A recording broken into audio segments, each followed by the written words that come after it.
Yeah. Yeah. I know about all that. I know all that. I know about all that. Yeah, I know. Yeah, I know. Or if they don't know, they're gonna go ask some weird uncle or something. I'll go ask my uncle about that. He knows all about that. It's always an uncle. Yeah. Always. My uncle shot a real big buck. Yeah. The real big bucks. Oh yeah. From your uncle. Oh yeah. Every time. Man, fuck your uncle. Man, fuck your uncle. I know your uncle. He didn't do none of that. I used to beat your uncle up.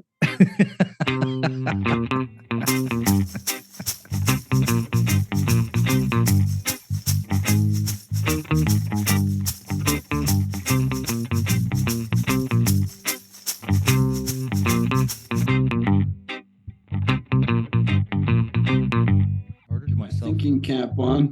Yeah, get that thinking cap on.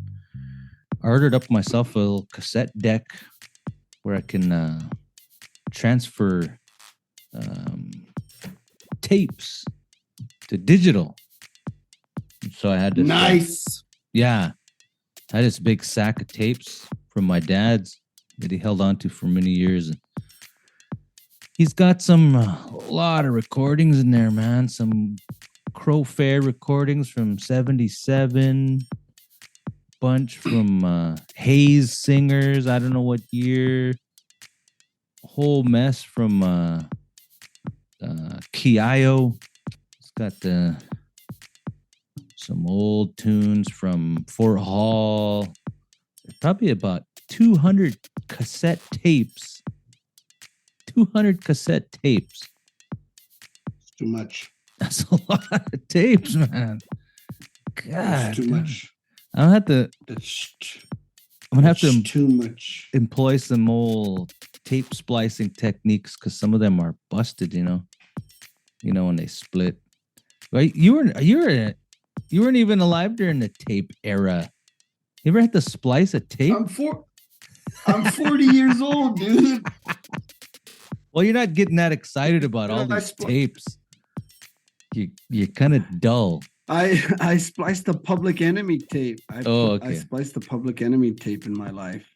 All right. I've spliced the very first music I ever purchased of my own was a tape, and it was Blackstone. But there's a yeah. I can't remember Fort Duchesne. Oh yeah.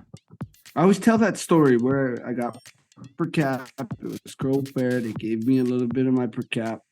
I ran over to a stand, and I seen a Blackstone tape, and I bought it based on the cover. Oh yeah, I bought it. Had a buffalo skull painted up. Oh, I gotta have that. It don't matter what the group is. It's got some feathers on it. Looks kind of cool. That black and orange was sort of like an in color in the 90s. Black and yellow. Yeah, you had a black and yellow stripes. That's cool. Black and yellow. Yeah. If you run out of ideas on your tape, I still have a box of tapes in there. They're actually in a shoebox. How cool would that be if they were in an LA Gear shoebox? That would be cool. That'd be real cool. Actually, I'm real tempted to find a tape deck for like my feed pickup, my feed truck. It's just a radio in there, but I want to find a CD and tape deck and I'll house my CDs and tapes there. It's one of them jobs where you get the old tape deck. You don't mount it. It just lays in the middle, and it's spliced in with like some speaker wire. And your car battery, your pickup battery. When you speed up, it makes sound. There was a cool run in the late 90s where Walmart had some like pretty inexpensive like car stereo stuff, and it was called oh shoot, what was it called? But like you could buy the packages of like wires, and it was really inexpensive, but man, we was like wiring everybody's little freaking Ford Rangers. And And we thought we were cool, because like I don't know if you remember, people were into amps. Mm-hmm. And like, Oh yeah, you could have like big speakers, but did you have yeah, an amp that could push them? Does your oh, amp yeah, push them? yeah, I'm yeah. like, oh man, it's not big enough, man. I want to get a floor amp. I want to like there was like things like, I mean, even to like the little fuses that go with the amps. And Oh yeah. man, what were those things called? The- Those that they were purple, like the color scheme was kind of like golden purple. what? It was a Walmart brand of like Oh, CD players, tape players, the wires, oh, speaker boxes. oh yeah. I don't remember. And you would brag on like your speakers, like did you have an 8 Yeah, and yeah, 12s, yeah, 14s, or yeah. Falls Gates? Fosgates. Yeah, yeah, yeah. Fosgates. Roxford Fosgate. And your bass tape, Shandin's bass tape. Yeah, yeah, yeah. You got your base tape. It's got to have some genuine on there. That was kind of like my Yeah, I think I'm the age where like CDs were pretty much my whole life, but they seemed like hard to access. oh yeah, Because now I look back, like Nirvana, like Nevermind, I was in eight or whatever when that came out, yeah, but it came out on CD. But I don't remember ever seeing the CD till I was like in high school. yeah. Yeah, but the tapes were everywhere, Oh yeah. Tapes were easier to take care of, and they're in gas stations. Yeah, you could get Waylon Jennings' best hits and any old gas station. Yeah, Remember those Waylon. remember those TV commercials, rocking to the 90s. You get like a 8 cassette series of the best of the 90s. Come on, baby. Yeah. Let's do the twist. Yeah. And then the song names come up. Yeah, the song names scroll by. Yeah, yeah, Yeah, yeah. and the person says, Yeah. and hits like cat scratch fever. Yeah. Rock to your familiar favorites like We're not gonna take it. No, we're not gonna take it. the best of stadium hits. So stupid, man. Stadium. So stupid. Every rose has its thorn. And every cowboy sings a sad song or something like that, right? Sad. That's it. And that's it. That's the song. Man, that's it. Well, BMG music. oh yeah, I still got bad credit from that. From accepting Yeah, RCA. 30 tapes for a penny. Yeah, 30 penny a piece. Yeah, 30 tapes for a penny. Then they keep sending you tapes every month and charging you. like did they ever think that was gonna like be successful? Like, Yeah.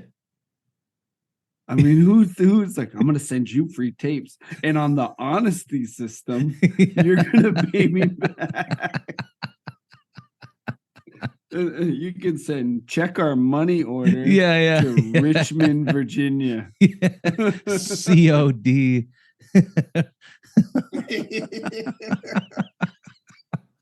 Conveniently sent to your doorstep. Yeah. Well, listen to this tune. I haven't previewed it, so I don't know what it's going to sound like. Let's check it out. Yeah, let's check it out. Let's check it. Here we go.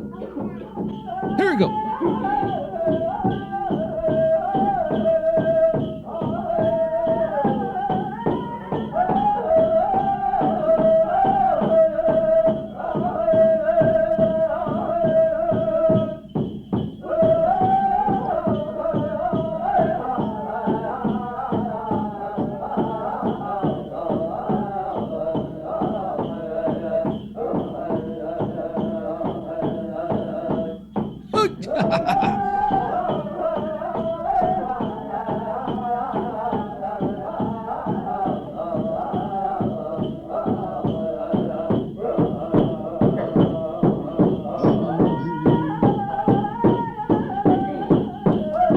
Oh, blew it. Hear him blow that lead.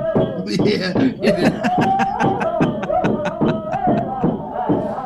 Happens to all of us. Thought he had it. Didn't have it. Just hoping everybody seconds. Yeah. Yeah. Some old tunes. I mean, classic owl dance. Classic. And that owl dance tunes from that time. So I'm gonna guess that's in the early 70s, late 60s, maybe. That'd be my guess. Yeah. Late 60s, So- early 70s. Yeah. You don't hear it And, like that anymore. No, so one thing I like about them older owl dance, the way the songs are composed, they're like real repetitious, Yeah. repetitive, and they're almost like chanty kind of. Oh, what do you mean? Yeah, like play that song again and think of chant. Like think of a chant. Okay. Play it again. Play Well, at least a well, verse. Of what it. kind of chant? Like a monk? Just kind of think of like marching and like a marching, like just think of marching and think of this repetitive like chant. Like, just play it and then like hell kinda no, keep we that won't mind. go. Hell no. I mean, no split family. No, yeah, no split family. For force, for reform. it's just All right. yeah. Play it and kind of think of that marching and that chanty. Okay, the march. That's just the beat, though, I think. No, the song, the way the song's Oh, composed. okay. Listen to it. All right, the song.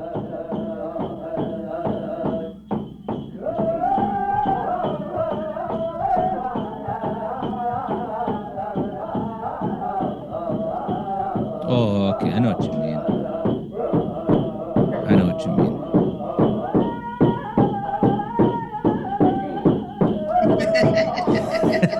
He jacks that lead up. Yeah. So I know why he does that though. I can tell. Why? What? So you've been there when you're singing songs where the lead doesn't match the verse. Yeah. It's Yeah. it's hard. So his the way he's trying to lead it, Yeah. it's probably a little more natural actually to how the song sounds, the verse, because Oh, the yeah. lead's kind of its own thing. Then the verse comes in with that kind of you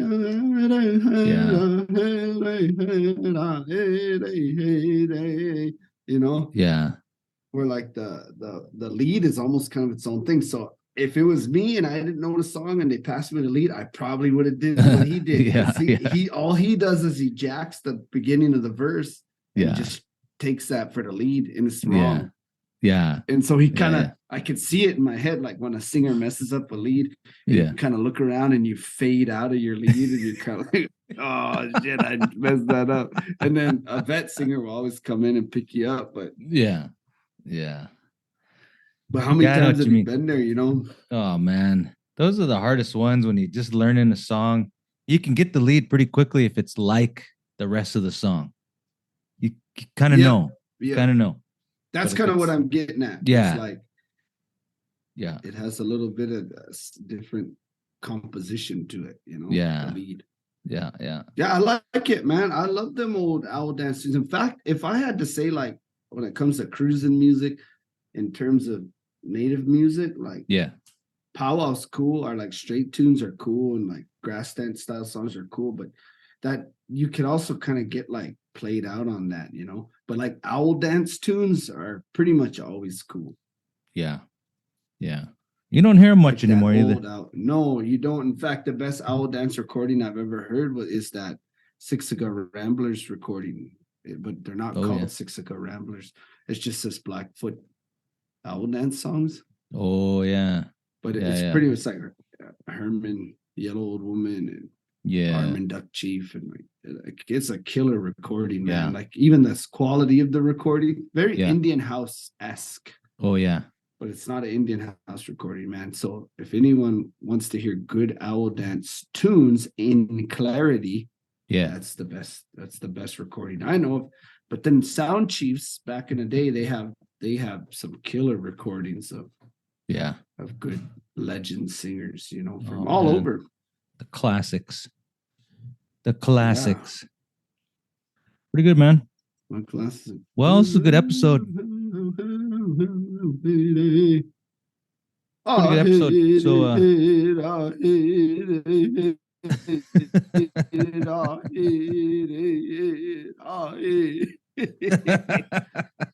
just kidding. Go ahead. Got stuck in a loop, man. Yeah. Oh man, it happens. So what you want to talk about? Man, whatever you got. What do you got? What do you got? I was reading through this thing. I was reading this deal Okay. just a second ago about trade. We're not going to talk. I don't know if we're going to talk about trade, but I was looking at some of the items that used to be of trade, in particular related to the horse. So the Mandan gave a horse for the plumage of an eagle. That was a trade. One horse, plumage of an eagle. Sometimes the Mandan would give 2 horses for a feather cap. I don't know what the feather cap consisted of in those days. And then probably like the same ones on Whitefish Jr.'s Cream Man. Might be. The Hidatsa apparently also valued a single set of eagle feathers. I'm assuming that's the tail. Yeah, eagle tail feathers for one good buffalo hunting horse. That was sort of a trade. And then now I wonder. Oh, go ahead. Yeah. No. Wonder what? Wonder away. I wonder if those were like circumstantial in the moment. Like when people were trading, what was recorded was what they just saw for that deal. Yeah. And then they were kind of recorded as like, oh, this is what they trade for. But when really it's probably like situational. Yeah. Or like kind of like. Yeah. You know? And I would some guess. of that stuff ethnographers did became kind of like gospel for a lot of people. Yeah. Yeah, it did. And there's a lot of tribal people that would never admit that they see some of that stuff as gospel. Like they read it and they'd be like, this is what we did. And I'm like, I know where you got that, man. And they'll say, no, my grandma told me. I'm like, I know where your grandma read it.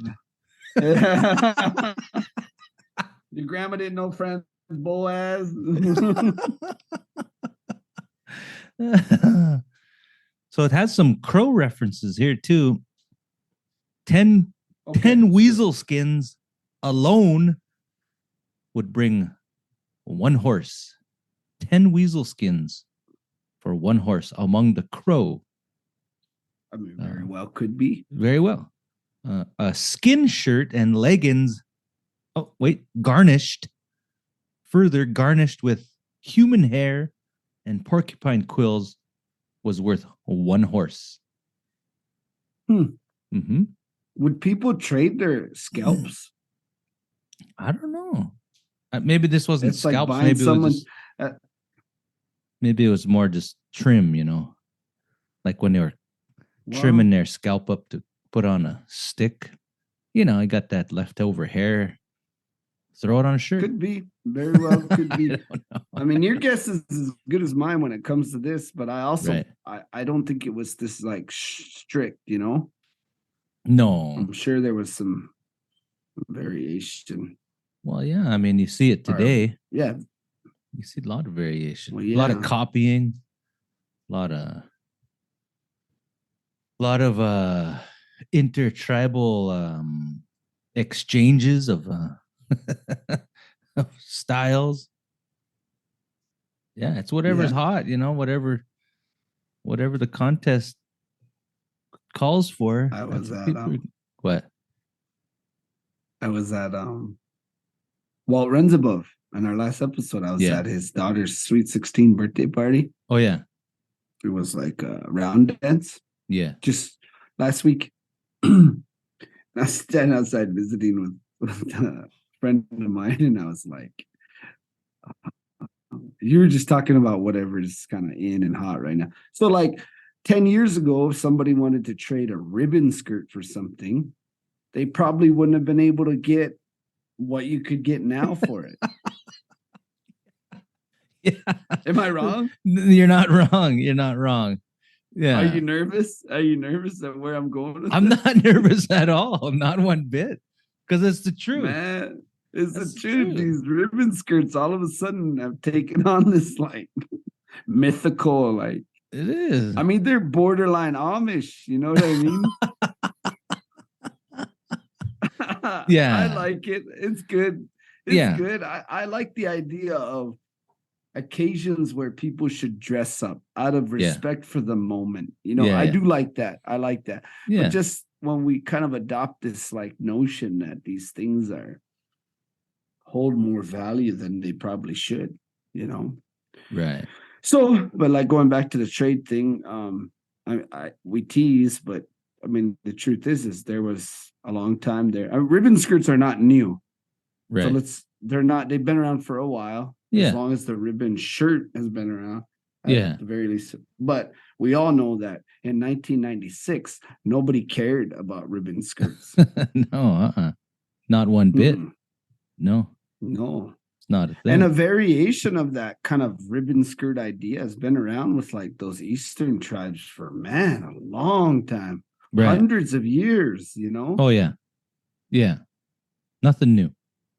Nothing new. So the value of them. So now if you were to trade them now, you could get far more than you would have got. So I imagine horses and things like that. Yeah.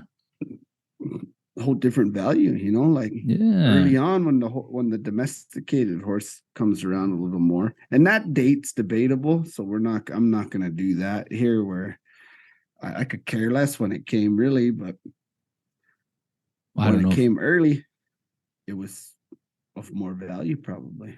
Yeah. No, I believe it. I believe it. Yeah. So whenever these things are recorded, apparently in 1805. Well, here's a date: 1805. Some Salish folks exchanged one horse for 70 or 80 elk teeth. But yes, like that might be That might- situational. You You know. know, honest. Yeah. You froze up there. You froze up.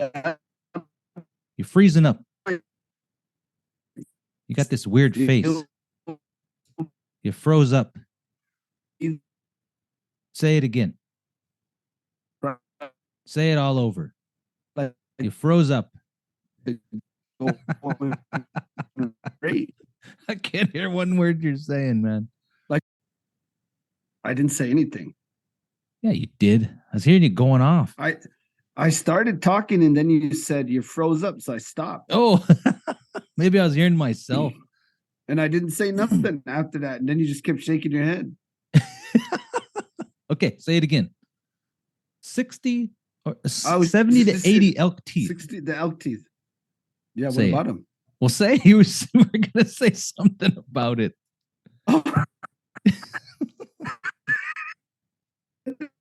Turn your camera off. Turn your camera off. I don't think I did. It's off. Okay. Now say it again. One horse. I'll try to start over.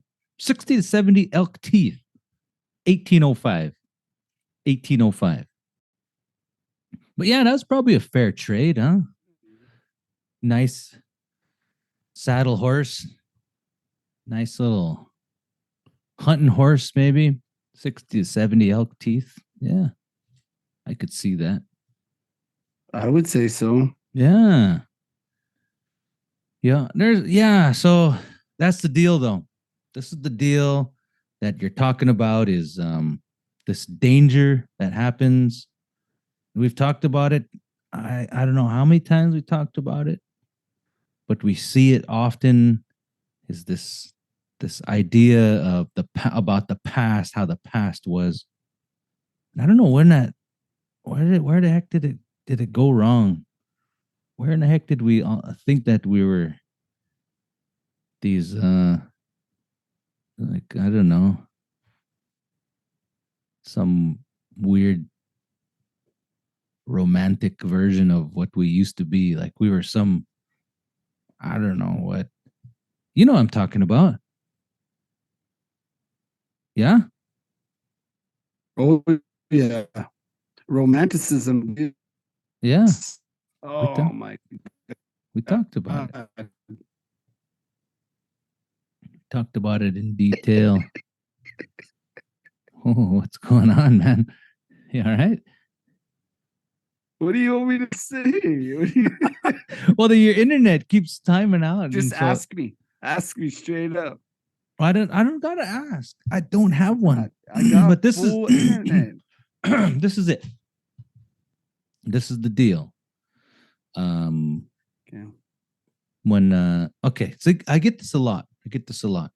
And you hear it, it's in the literature everywhere.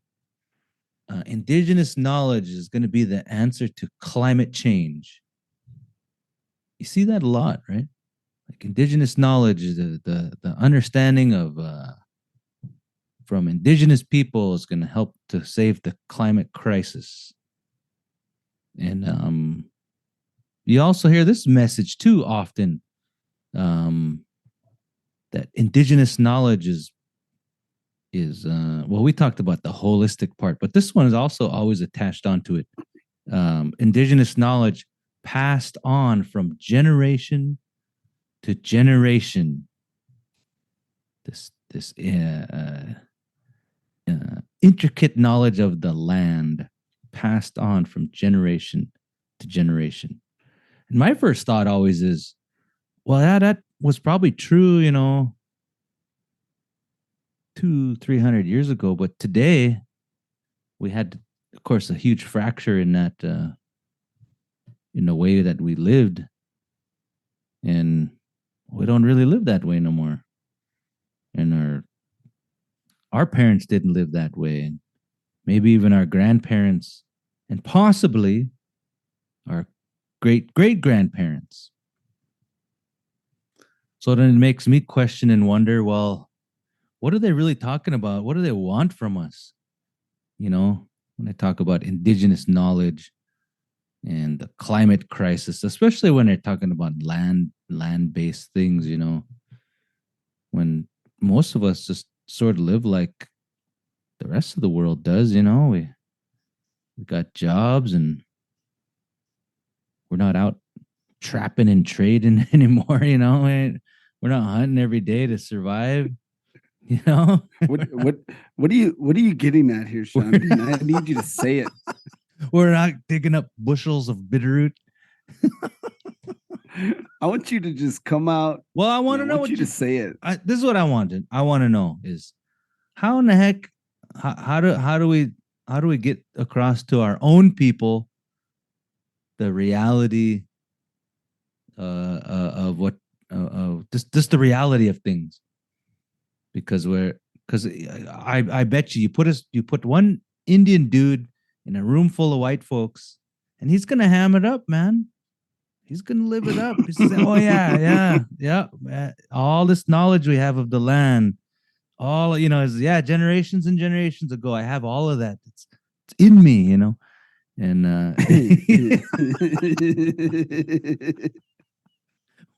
keep going, man. Keep going. When so you take something like hunting knowledge, right? Hunt the knowledge of hunting. We jump in a truck probably and go drive in the mountains, and just like any other person, find the tracks or whatever, follow them, and just like anybody else, it's just. You mean you don't sit there and communicate with nature to tell you where? Yeah. I'm not looking for broken branches, sniffing the needles, and looking for the shape of the clouds to guide me to the right ravine. Grandmother Moon, guide me to my kill. Yeah. So I see this disconnect between what people on the outside think about us, and then also sort of how we think about ourselves in relation to that. Like we want to aspire to be that because I don't want to disappoint nobody. I think maybe I don't know. That's what I don't understand. Well, well, no, I think we say knowledge is passed down, and we always say it's done orally. Yeah, Yeah. there's a huge portion of our culture and our history and our ritual custom practices that are passed down orally. But if you're going back to being from those times you're speaking of, most of our knowledge is passed out through practice, enculturation, like doing the Yeah. thing. Yeah. So this kind of notion that we're in this constant state of storytelling, it's like, man, it's like not true at all. I mean, yeah, there were times of sit down, we're going to tell a story, but most of the time, like just like if my dad was going to talk to me like about welding or something Yeah. he was doing, like something he was doing regularly, like when I Yeah. was growing up, I'd be sitting there, and it's not like he said, now son, I'm going to tell you about welding. No, he just would say, like, he would just like be talking to you and be like, oh man, that looks like a pretty good weld they did, and this is how you get a good weld, this is how you run a good bead.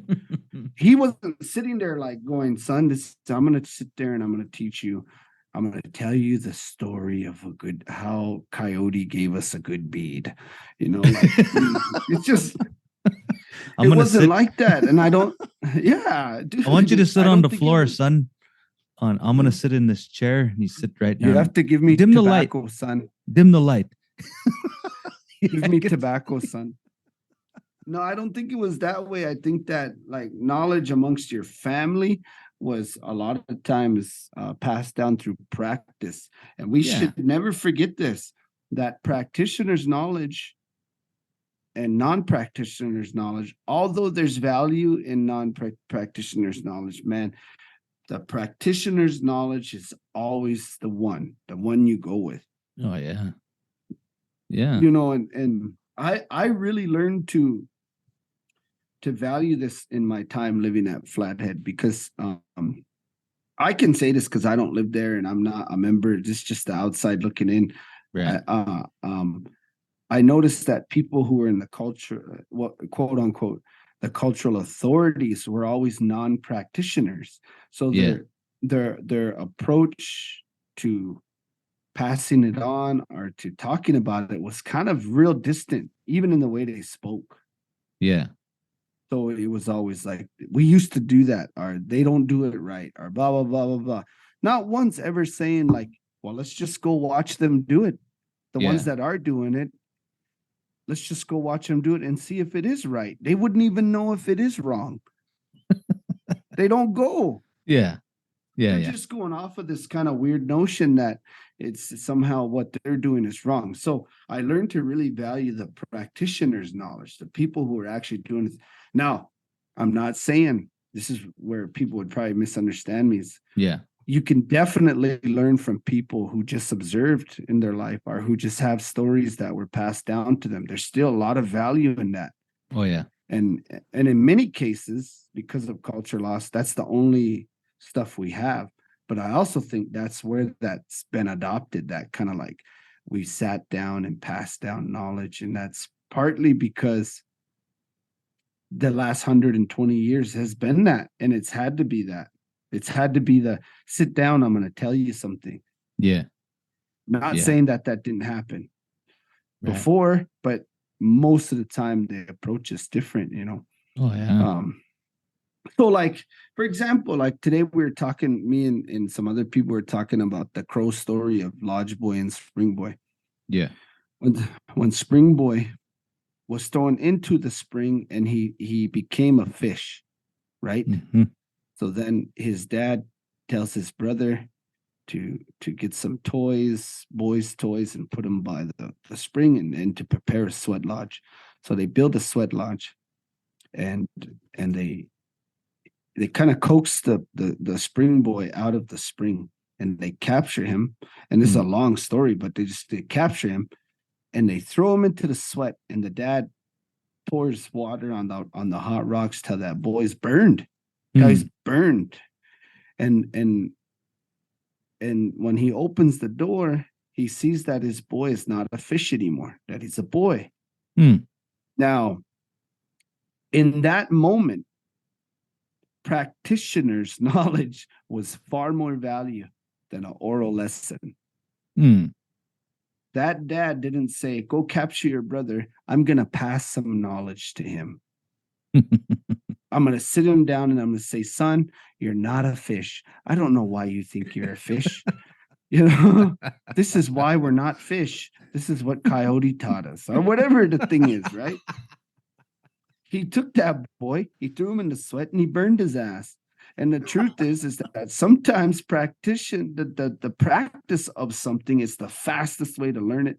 It's the most efficient way to learn it. And I'm sure that boy never forgot about the sweat. And he said, if you're ever lost and you ever don't know who you are, you do what I just did. He didn't tell him to say, go and ask him for another story. He said, you light that fire, you heat them rocks up, and you burn the shit out of yourself. And because the act of doing those things is preservation in itself. And so when I teach my boys about the sweat, I don't always sit there and go, son, sit by me. I'm going to tell you the story about this and this. A lot of times it's just kind of, it's coming out with the actions that are happening, you know? Yeah. It's not, man. And I imagine that in the past, it was that way. So this idea of romanticism, though, and this idea of like being the storyteller, I think is kind of adopted from the non-Indian, which is kind of like the pedestal, the lecturer, the person of authority is standing at the front. He's the one passing, and it's typically a guy, right? Like it's rarely ever a woman. Yeah, so I think this idea of holding court is kind of a foreign concept. And now again, there's no absolutes in Native culture, so that means there's definitely times for that. You know, there's definitely times for that part of the thing. But we're talking about the daily, man, and I see it so much in my work in preservation and consultation, and I see this like playing up to that expectation of being that all knowledgeable and being afraid to say, you know, I don't know about that. That was never told to me. I don't know. I never participated in that. I don't know what that is. And like, there's this fear, kind of an anxiety of not knowing. Oh yeah, there is. So if we could just get like Indian people to say, like, for one, it's okay not to sell yourself. It's okay not to know something. You hold value in the knowledge you do have, but you're expected. I think there should be an expectation on all Native people to go and seek knowledge. What you do with that is not out of my control, and it's out of anybody's. But I do think we all have a responsibility to say, and you see this, I'm kind of going off, so I'm sorry, but why are you sorry? Well, I don't know. It's fucking my podcast, man. You see this with Indian names, because let's just face it, like we're losing language, we're losing the practice of using certain things. So kids will received names, and then we don't hold parents and those children accountable, saying that's your name. It's your responsibility to know it and to learn it. When somebody asks you what your name is, you should be able to say it. No, we don't do that. We just kind of say like, oh, well, so-and-so named me, so they probably know my name, and they'll just go to them. And there's this constant pushing of responsibility on somebody else. Yeah. And I don't know why that is. And that's just an example. I mean, we do that with a lot of things. And I think we use excuses for a lot of things. We want the knowledge, the romance, and all that, but we don't want the responsibility of practice. And so the ultimate form of preservation is practice, is to do it. But nobody wants to do that because that requires effort. That requires kindness. Oh, and that's a tough one, man. Kindness. Holy smokes. God damn, we're hateful. Like, there's people that are hateful, man. Oh, yeah. So like Downright. if you want to, if you want to be responsible for ceremonial life, for cultural knowledge, for sacred object, you have to be a kind person. Now that doesn't mean there's not a time to be deliberate. There's not a time to hold your ground, but there's an approach that you have to take to those things out of respect for what you're carrying. Yeah. And that varies. I know that varies with tribe and with object and with rites and ways and things like that. But for the most part, it's all kind of the same. Like even with old war medicines, they were used to go and fight in battle, but there was a respect for that medicine that saying, I know the power of what I have. I'm gonna say nice things to people because of A, B, and C. I'm gonna think good things. I'm not gonna wish bad on people. You have to be nice. I was successful because of this object. I'm gonna give now. I'm gonna give to people. I was lucky to have this, so I'm gonna give things away. The redistribution of wealth. Yeah. Well, the problem, man, is our system is so flipped upside down and backwards and inside out that like there's a fear of cultural responsibility. There's an anxiety that comes with it. And with that becomes an insecurity. And the reaction to insecurity and fear is always anger. Yeah. So now you have this entire group of people who are culturally insecure, culturally incompetent. Mm-hmm. And then now their approach to say, hey, that whole generation that I'm talking about, which we call our elders now. Yeah.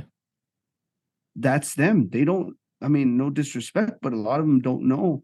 So when they're approached to know, there's an insecurity in them. So instead of saying, I don't know, they feel like they have to step up to the plate and hyper focus on one or two elements that they do know, and then turn that into something bigger than it is. Yeah. Oh, yeah. Yeah. And I feel like that's contributes to the showmanship, that contributes to the romanticism. Another thing is that just flat out, we were taught it because when the dance ban was lifted in the 1930s, and I think the late 20s, it was for tourism. So it was for showmanship. Yeah. So when that, we were given permission. So there's an entire generation that taught their kids unknowing that this is the time you do it, is when white folk are around. When the train station's full, when 4th of July happens, or whatever, Yeah. And so then that generation teaches it to the next. And then it becomes, once it hits that first generation, then man, it's enculturated. That's heritage now. So now when guys like you and I come along and say like, that's not really the way we do it. How do you argue that when it was their grandparents and their great grandparents? They'll say, well, my grandparents started this. They taught us this. It's like, man, I get what you mean. Like, I get what you mean. Like, you learned from your elders, but the truth is your elders didn't know a damn thing. and sometimes neither did mine, right? And that's a hard fact to accept in all this work, is that we're now in a generation where all of those elements play a part. It's no longer just about like learning from the pre-reservation people. Like, our situations are kind of similar on our reses when in terms of like the amount of culture loss or the amount of people and things. Some of the demographics for a long time were real similar for both tribes. Until I would say until within the last 50 years, your reservations changed quite a bit. But prior to that, it was very similar, like demographics, socioeconomic issues, and encroachment because of our dam and our river, and because of your dam and your river, real similar stuff happening, Yeah. So like, I think a lot of those issues play the same. I kind of rambled and I apologize, but I hope it made some sense. But I just see it a lot, and it bothers me. I feel like we sell ourselves, like the modern form of tribal prostitution is culture, I mean, I hate to say it, but we do, man. Like, we play up to that expectation of it. We tell people that we're willing to do it. Oh, yeah. And fully. I've seen many situations where I've been at meetings and they'll say, Aaron, would you do the blessing before the meeting? And I said, no, Yeah. because I don't believe in that part of it. I believe in prayer for sure, but how we do it at these meetings, I don't believe in that. And there's a reason for it. I have a whole theory behind it. Yeah. But there's never a shortage. There's never a shortage of Native people that won't step up to the plate at those meetings that will say, well, pick me, I'll do it. Oh yeah. And then Yeah. it turns into this self-grandizing thing that they do. Yeah. And they want to, and it's like, man, I'm never going to tell somebody what their beliefs are wrong, but I will criticize approach for sure. Yeah. Yeah. Not saying my approach is right too. I'm open to criticism too. And You have to be. Sometimes it hurts, man, you know. Your ideas are dumb. Everything you said Yeah, just now was dumb. I mean, and you know, you're probably right, man, because I'm sitting in a hotel room in Bismarck, North Dakota. Like, I mean, some of it is I'm just bored out of my mind, you know. I don't drink, I don't gamble, I don't like walking out in the hallway with trunks on. So it's like, Yeah. That's the deal breaker right there. so I won't go that's the anywhere deal with breaker, trunks. and like, no way, man, dude. I have some self-respect, man. Just kidding, no. So anyway, that was my rant, and No, I I think want to hear your thoughts. well, I mean, of course, you know, you and I think the same, which is probably not great for, you know, exploring things a whole lot. But I think you broke it down pretty clearly. And the probably the biggest thing is just that insecurity. And it causes a lot of problems. It causes a lot of problems. That fear of not being able to live up to this outside idea of what you think you ought to be and how you ought to know something. And you're completely right that the response to that insecurity comes out in this sort of dishonest overcompensation of a few things that you know, or maybe the misrepresentation of things you think you might know. And but the thing is, I don't know what's the answer. And it's not easy. It's not the, I mean, I don't even know. I don't know. But we, as an academic, we're constantly challenged with that idea of you know, we get it from all angles. Well, we want to indigenize the curriculum. We want to indigenize science. They want to, you know, they want to indigenize all these gosh darn things, you know. And most of us, if we're pretty honest about things, we'd say, well, I don't know how to do that. I don't know how to do that. But I'm willing to try a few things, figure it out.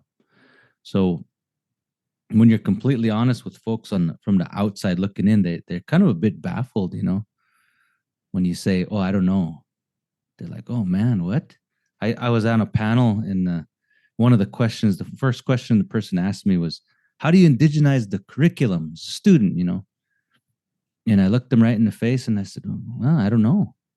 And they gave me this like complete, this total disappointed look, like, I thought we were going to get something out of this Indian guy, you know, how to do this.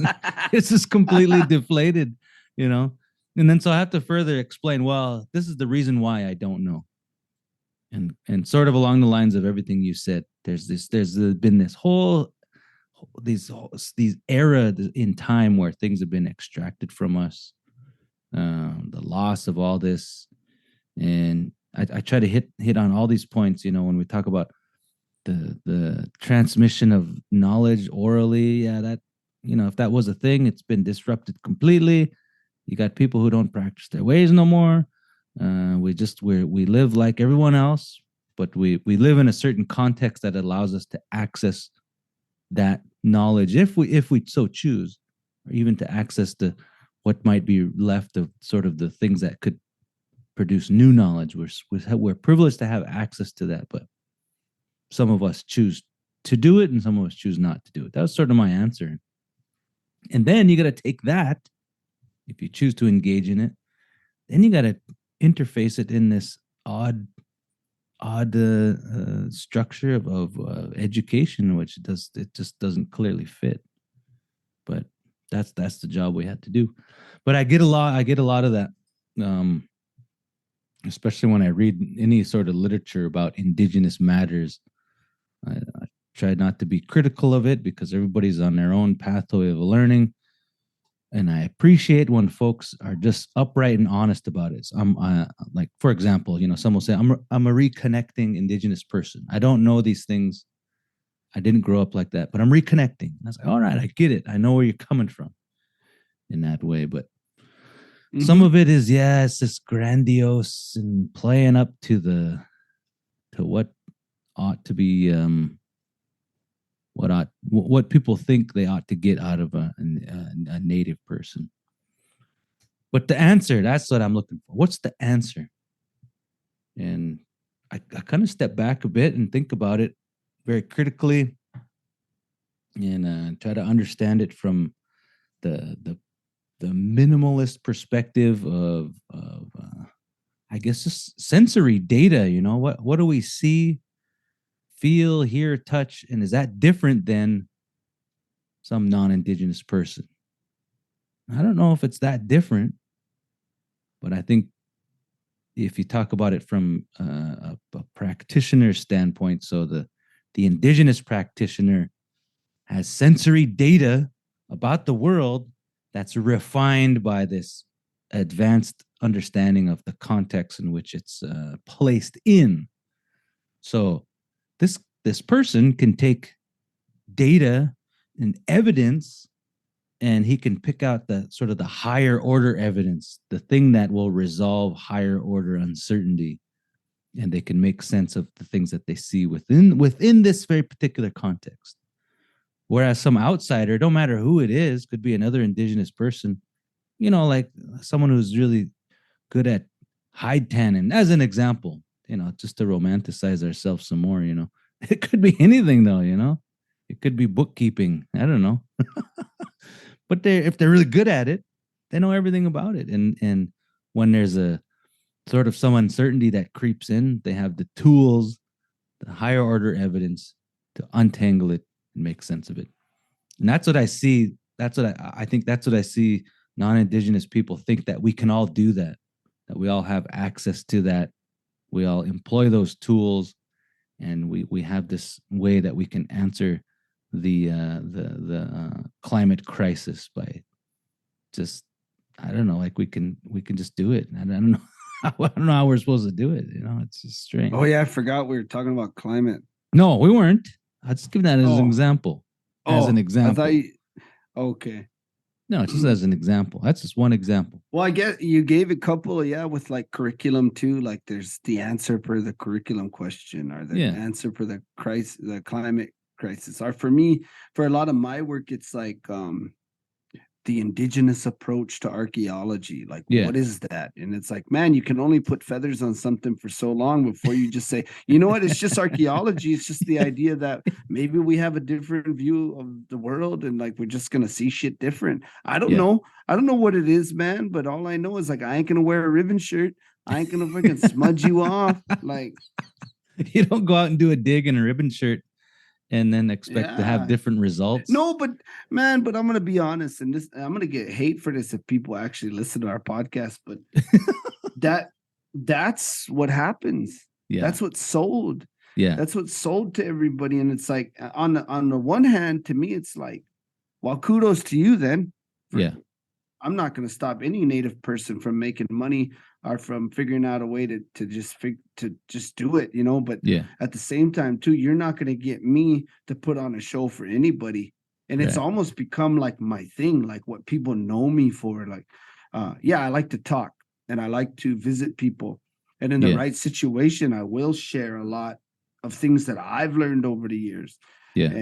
But I don't feel like I'm ever going to put on a show Now, Yeah. not saying I haven't been a part of that, because Oh I yeah. know from experience. I know from experience where I've been tokenized, I've been romanticized, but I've also, when I was, I'm not even going to say when I was young, because shit, man, it happens all the time. Where like you get caught up in the moment, you Oh know what I yeah. mean? Yeah. And like, but that's definitely not my like approach, man. To be like, I'm gonna put a war bonnet on, and I'm gonna like give a talk. Now we did like you and I don't know if you remember this, but twice we sang for Yeah. Ronan high school graduation. You remember that? I remember that. Yeah. One time we sang just like I think it was like me, you, my and Anton Paul and some other guys or Yeah. something, and we sounded good, man. Like just hand drums. Yeah. We stood up, sang our tune, whatever. Then Yeah. like the next year, do you remember we wore war bonnets? Did we? Yeah, with Mike LaFrown boys. I thought that was at law school. Or it was at the law school thing. Yeah. So maybe Yeah. one year was, well, one time was Ronan and one was at the law school. Yeah. Yeah. But do you remember that like the response was like way different? Holy Yeah. shit. Like we wore war bonnets, and it was like, and just for the record, I don't even own a war bonnet. So it's not like Mike had to borrow me one of his, but in the moment, I don't even know why I said we should do it. I think it was like for Native kids or something. It wasn't the law school graduation, was it? I It thought was so. just Yeah. um I don't know for sure though. maybe it was, but we sounded good, man. And to me, those people didn't appreciate the level of singing. Like we sounded good. Like they just looked at the war bonnet and they're like, "Oh my god, look at the war bonnets," you know. And I'm like, I don't know. That might have been the last time where I like did something like that. Yeah. That was over 10 years ago, wasn't it? That was quite a while ago. Might even been more than 10 years ago. Yeah, Yeah. and like that's the closest thing I can remember to doing something like that. Yeah. I'm sure I've done it like in other people's perspectives where they're like, oh, like one time one of my relatives accused me of being a show off. They're like, you always like to show off. And then my cousin was standing next to me and he was like, you're talking about this guy? Because you were talking about like kind of the Indian thing. And Yeah. I'm like, me? I was like, me? And they're like, yeah. And he was like, you don't know him then, dude, because he's like the anti, like he'll shut you down if you're trying to like do that kind of stuff. He's like, I'll walk off, dude. I've walked out of rooms when the show started. I'm like, no, dude, I'm not doing this. Not because I'm righteous, but sometimes they're like real cringy. Oh yeah. And I Yeah. just can't do it. It's kind of like to me, like watching native rappers. Like I just can't. Watching native rappers. I just can't. Like it's like, man, more power to you if that's your thing. Yeah. Like, you're into that, but like I have a real hard time with it. It's like I'm just like, oh, just kind of like, How many words rhyme with fry bread? oh, I know, man. And per capita check, you know, like it's like, I just can't do it. So I better check, rub your neck. yeah.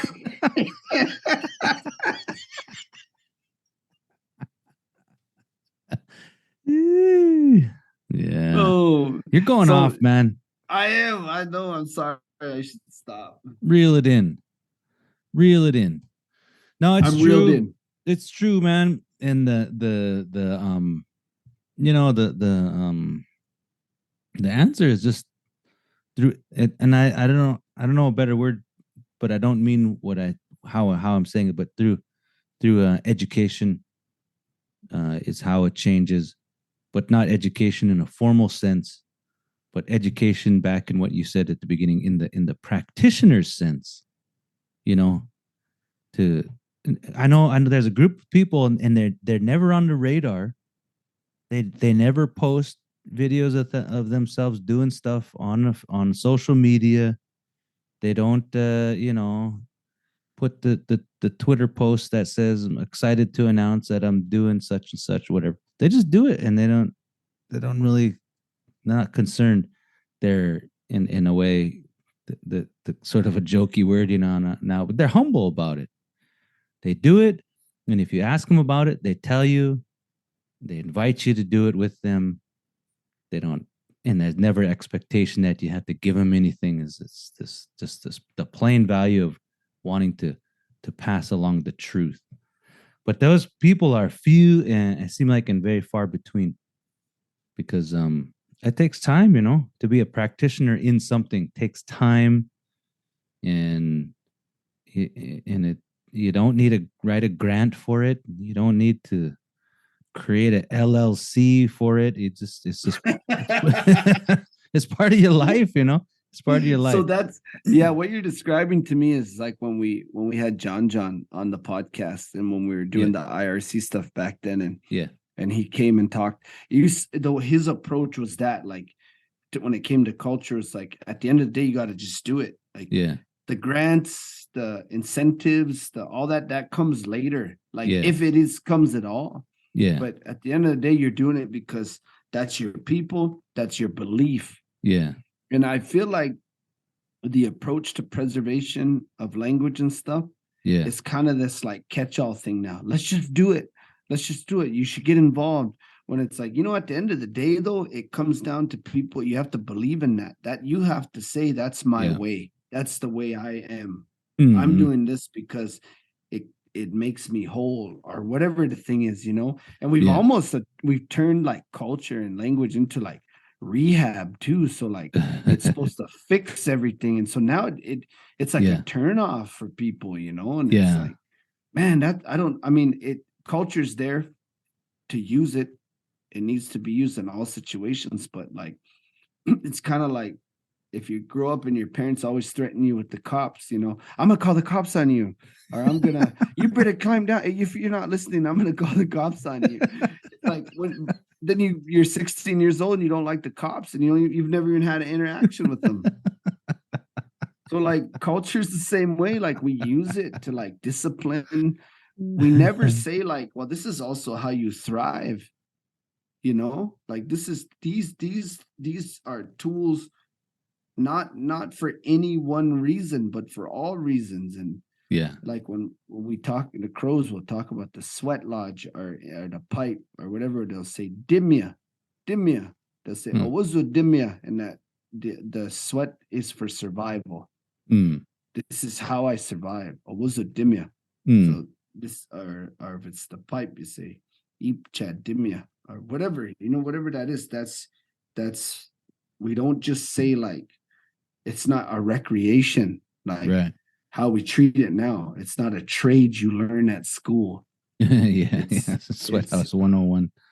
Yeah, and that's we've almost turned it into that, Yeah. And so of course, the result is going to be this highly disconnected people who just use it for like utilitarian, for like monetary reasons, and like everyone's a goddamn artist now and a fashion designer, and like it's like, I mean, I know that's harsh, but like, man, at some point, you should know how to be, because your kids need to be dressed.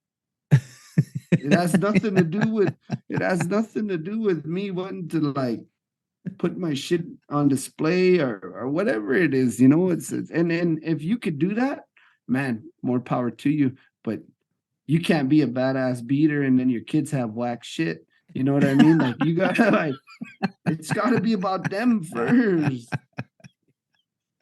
I got this real nice baby Yoda medallion, but my kids got some pleather moccasins. Yeah, dude. And can we stop with the Nike swishes, man? Like this is like, we get it. It's 2023. Dude, we get it. We get it. You like it, man. Like, but shit, man. Like, I don't want to see a 40-year-old man with a big old Nike medallion on.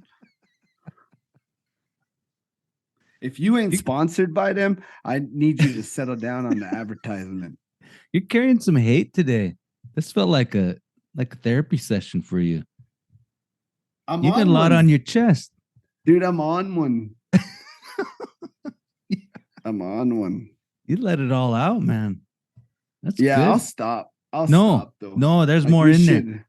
Dude, there is, man. There is. There's more in there. It's but this hate. I'm a hater. Well, no, it's frustration. There's a level of frustration, and it comes down to uh, how you want to. Well, I don't even know if it's this. You think about the things that you love to do, the the cultural things that you do that follow a tradition that you'd like to see um, continue on. And there's a lot of people who engage in that, and they're part of it. They're part of that belief, and that happens. It's in the sort of in the undercurrent of indigenous life. The people, them people because you talk and you talk about the same things, sort of the same issues keep arising. And but what's on the surface, that's where I think where we have trouble, and it causes some trouble for us in a way through misrepresentation. And so the work that we're sort of getting asked to do, like you and your work with historic preservation, that stuff gets in the way. It muddies it up.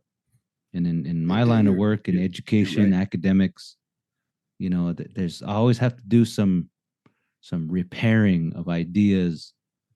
And I what I think it does, I think this is one of the most damaging things that I think anyway, is it causes this great separation between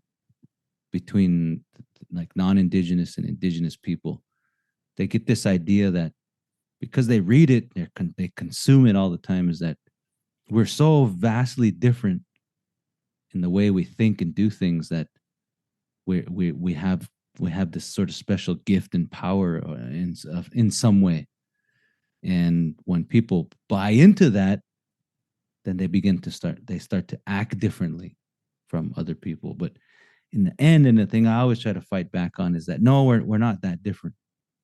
We're all just plain old humans. Our brain and chemistry and everything, and our organs are all the same. And we have an ability to think in many different ways, not just holistically and linearly, but we employ all these assets in the brain to understand the world. But I think the only difference that we do have, and this goes across any cultural group, is context. The context in which we employ all those human skills is somewhat different. And so all that stuff on the surface kind of gets in the way.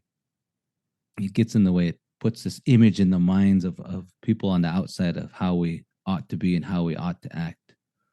So the practitioners, yeah, I mean, they don't get considered much in the progress of indigenous things. Not all the time, but oftentimes they can get ignored. But I think they don't care. I think that's the way they want it to be. They're not concerned with interfacing with any of those things. They don't overlap. They're the non-overlapping magisteria.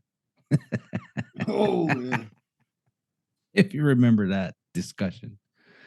Yeah, so that's the thing. So it creates this frustration, and I get it, and it's something that we have to manage, and we have to say, okay, well, yeah, at least they're doing something, or oh, yeah, that's good that they at least they caught on to a few things, but now they're kind of braggy about it, and that's not cool. But whatever, who am I to say? So when does that stop? When does that stop? When does it become our responsibility to tell somebody, hey, knock it off, quit doing that? I don't know. I don't know, man, I don't because think we're so sensitive, Oh man. man, yeah. So sensitive. But I think this podcast is some avenue to that. Like, I mean, these are just our views, our personal views, but I think they come from a really relatable aspect. Yeah. Like you and I mean, I think we were always given some sense of culture, but to say that you and I both came from ultra traditional families and that we were just kind of born into like a bunch of shit, well, that'd be false, man. Yeah, completely. We had to learn how to sing. I had to learn how to sing. Yeah. Like, it's not like I had lined up 15 uncles that were all champion singers and they said, Aaron, I'm going to teach you. I had to put the effort in. I had to learn how to sing. And I can honestly say that I've sang with some of the best singers around, and I've I've been accepted in a lot of ways by them, you know, and they never once said like, oh, you weren't born with a drumstick, you know.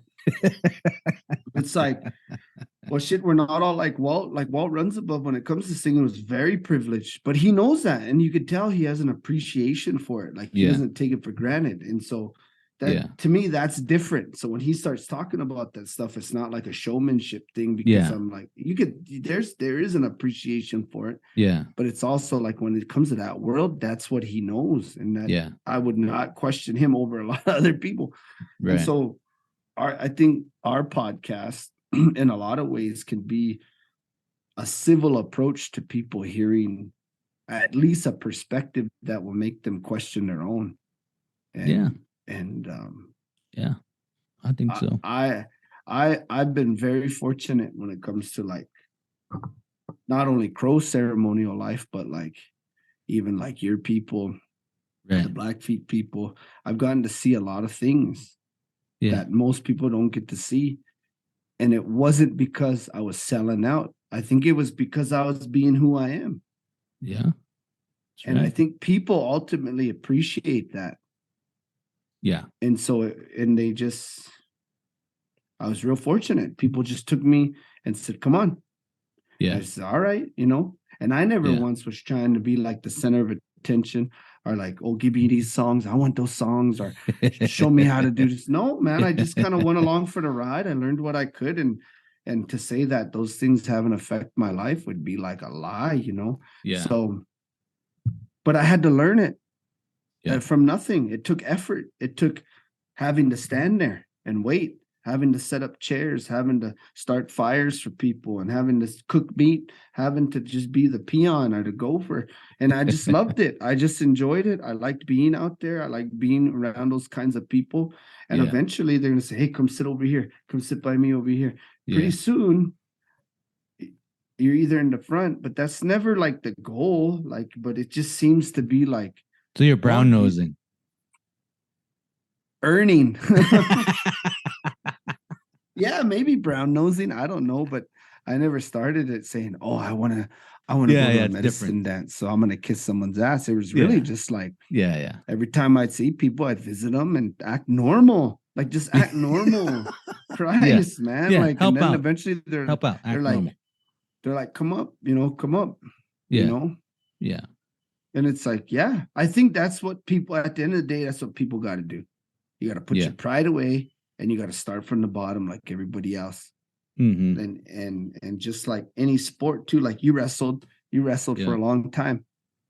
You're not born shooting a double leg takedown like badass, you know. You have to get smashed a lot before you're good at it. And you might never be good at it. And you might never be good at it. You got to accept it. But you might learn that outside singles your jam, or an ankle pick's your jam, but it starts with that blast double. Like you got to learn it. You got to learn to change levels and shoot. Yeah. But it how you learn it's not for you is you're going to get smashed. Like you're going to get smashed, man. And so that's just it. It's okay not to know, people. It's okay not to know. Yeah. That's the message, man. It's okay if you don't know and you're just learning, and that's cool. But don't exploit. Don't let them crazy ways sneak in, you know, where you feel like you, and it's part of what happens too, you know, where someone learns a little bit and then all of a sudden they're using that as a tool to shame other people, you know. Like, oh, I know this now, I'm gonna put it out there and shame other people for not knowing it. Because look how easy it is. Look how much I know. Man, you're getting me all negative too. God dang it. Got me talking all. Oh God, I'm getting frustrated.